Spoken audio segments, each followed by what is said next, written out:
Coming up next, the Lexus UX300h.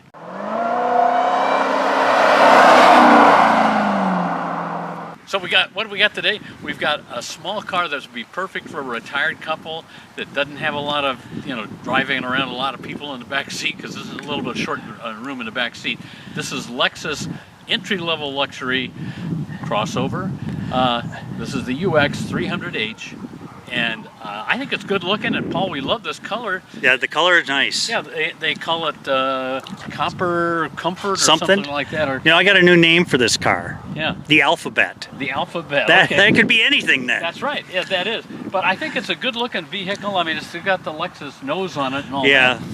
And I like the lights, but I like the little touches of chrome that they put on the mirror here and up and over the windows and, on the roof rack or whatever it is. Yeah, so I think that looks good. They've got a little bit of creasing in the side. That looks cool. And Paul, remember 1958 or so? We had fins. We got little fins in the back. Isn't that cute? That's kind of clever. And, it's just a small crossover. It's got all-wheel drive, so that's a big plus. But we do have a power hatch, so that's good. Now, one thing that some folks may like or dislike is easy in and out because it's a high floor. Right. You don't have as much space there. Of course, those seats will fold down, and there is a little bit of room underneath here.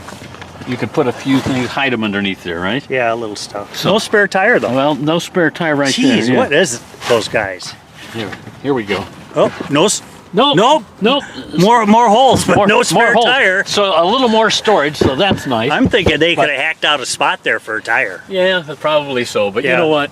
Nobody ever has a flat tire. Right. Well, except for when you do. Right. All right. So anyway, good looking vehicle, I think. A lot of fun. We love the color.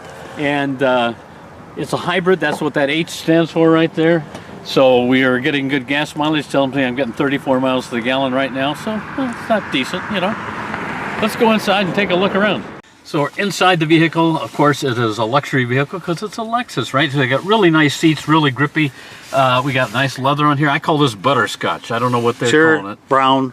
Yeah. Well, butterscotch is probably better than brown. Yeah, probably. Because brown could be tan or it can be dark brown. Anyway, I don't know. Chocolate. Chocolate. No. Yeah, chocolate. Yeah. A lot of cool stuff here. Of course, a big screen because everybody's got a big screen. It is a touch screen, so that's nice. We got automatic heated seats and cooled seats and a heated steering wheel. So all I have to do is push it on once, which, I'll turn the car on here. See if that does it. And, all right. We'll turn it on. If you put it on auto, it will set it. And like right now, I've been driving a little bit, so the seat's already warm, so it doesn't turn it on. But yours has not been, so therefore it clicked on. I'll click it on a little bit there. Anyway, what I like, we got toggles here for all of the heat, the climate controls. We got dual controls, so Paul can get really hot or cold in here. I'll turn it down because I know he's always really hot. Yeah. Anyway, charger here for your phone, and a power lift, tilt, and telescope steering wheel. Look at that. That's kind of nice. Not every, not even every luxury car has that anymore. So that's cool.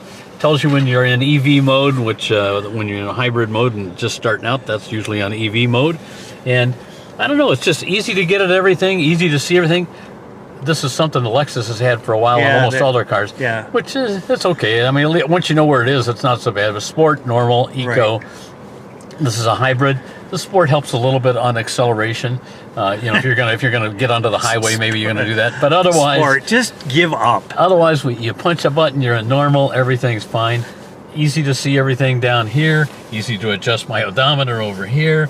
I don't know. I like it all, Paul. One thing I noticed is this looks real blah over here. I'm kind of wondering why they didn't put a little more trim or something.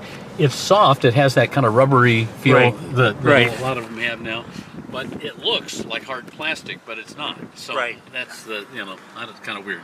Little texture to the top of the dash, and of course some stitching to match the seats.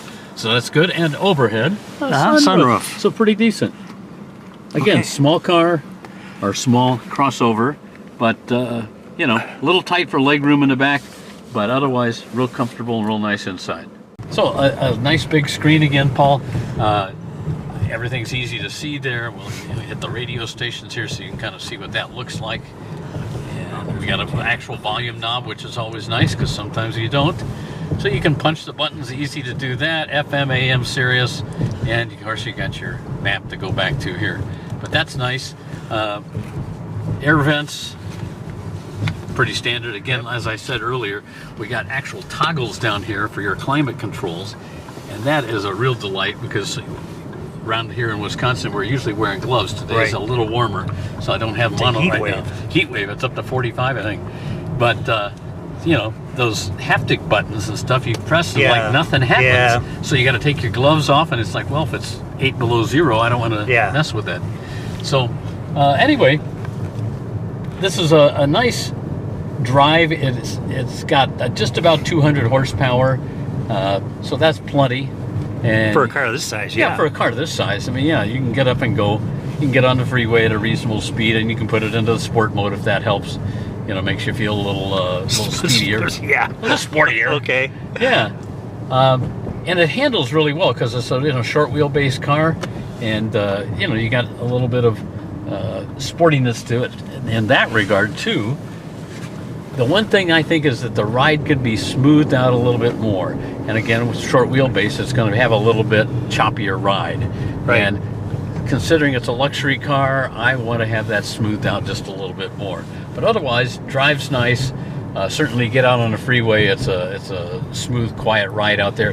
The one thing I have noticed though, Paul, that's a little different in this one is there seems to be difference in with the road that you're on, the road noise inside. Boy, that, you know, like blacktop, there can be two different kinds of blacktop, and one is noisy and one is not. So I don't know what that's about. Maybe it's the tires that they got in this thing or whatever, but still, you got to be careful anyway, or at least know what you're getting into.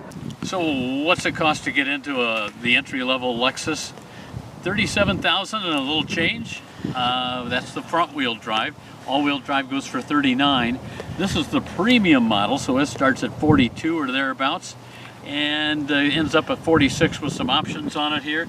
If you want to go to the high end, that's about $47,000 to begin, and gives you everything on the vehicle that you possibly want. So somewhere between, let's say, $40,000 and $45,000. Nice luxury crossover, nice interior, just a little tight on legroom.